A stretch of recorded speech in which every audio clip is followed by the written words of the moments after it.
Hello, everyone, and welcome to another episode of Downtown Sports. Could not tell you what episode we're on. I think this is 15. But happy early Halloween. Not many scary things going on in my neighborhood except what Kirk Cousins did against the 49ers on Monday night. That was a little terrifying. That's probably the only scary thing I've seen recently. But anyways, today I'm talking about my fantasy sit starts for week 8. So let's get right into it.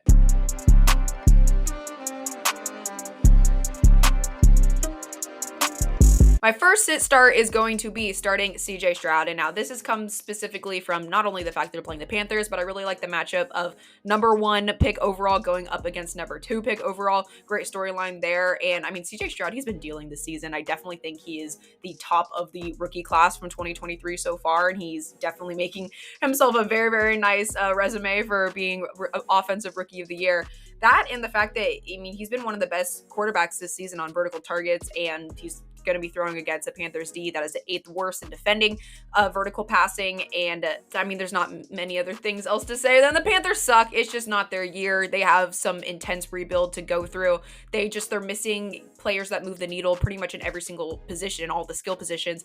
Their offensive line is not doing anything to help him. Jonathan Mingo's not really doing anything. I mean, Miles Sanders, that trade seems to have turned into 0 fantasy points for him. And again, that's another kind of knock to the offensive line. They're not doing anything to help him there, but the Panthers are just in shambles right now. So definitely think CJ Stroud is going to have a bounce back week. He's coming off of a bye.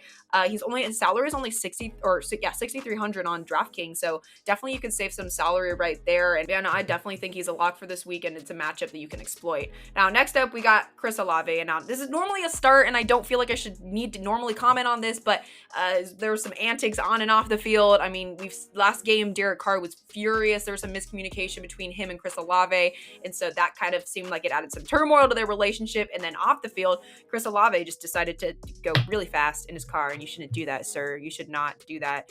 Got arrested. You got arrested for that. He's fine though. He's not in jail or anything. And I mean, despite all of those things, it kind of makes you wonder, do I play him? Is there going to be a punishment for him? But no, I mean, Olave still remains a huge part of this offense and a key part of this offense, especially if they can't really get things going. At least they have someone like Olave who's great on the outside and good at contested catches.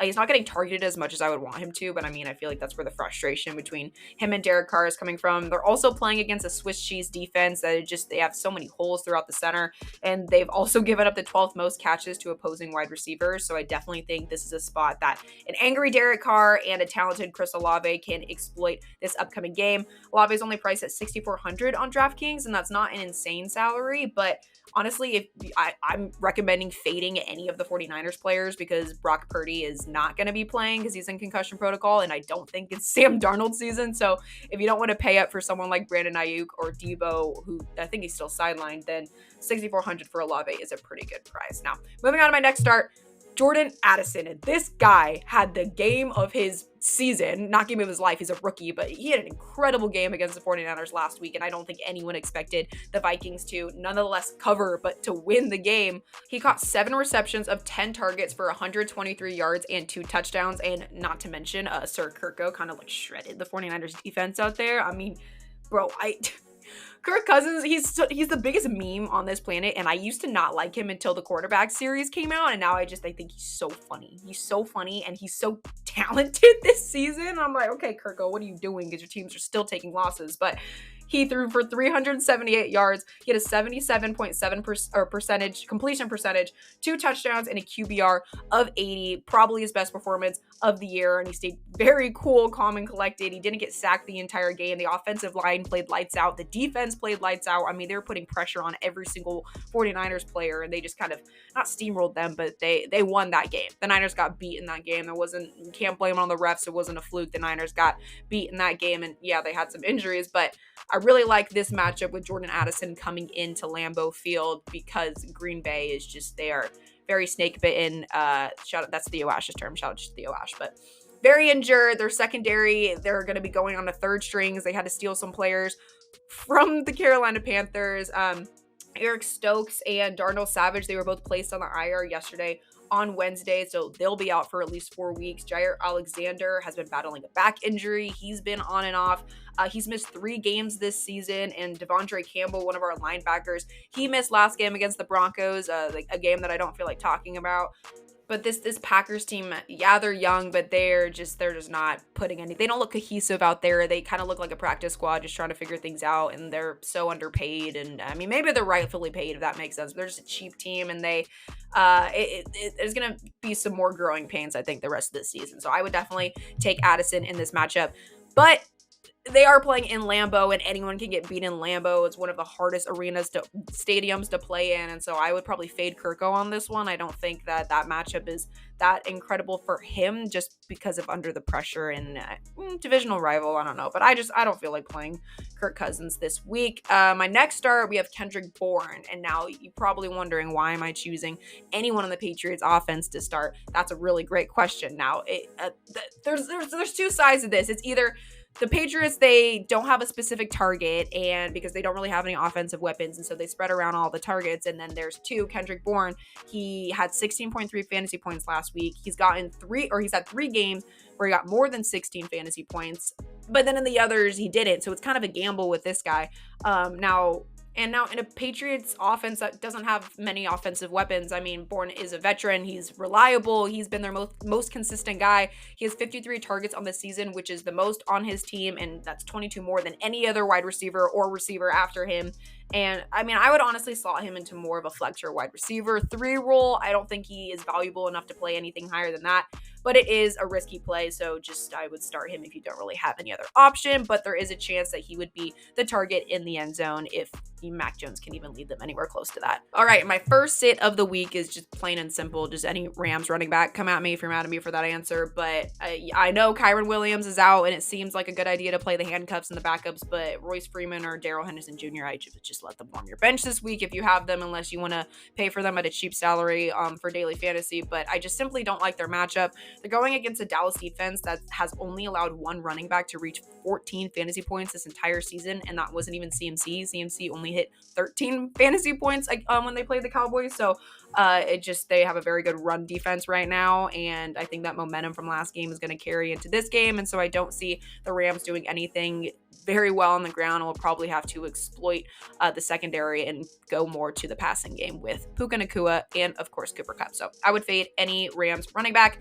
And next sit, I don't want to sit him. Hurts my soul to sit him, but Brian Robinson Jr., it's not his week trend-wise and matchup-wise, and now his usage has really decreased in the past 5 games. He's down to just 46.1% of snap share, and Antonio Gibson has a 44-ish% snap share. So, I mean, Robinson isn't really the clear RB1 in that offense, and he's only averaging 9.6 rushing attempts per game, and he only had 8.3 fantasy points last game.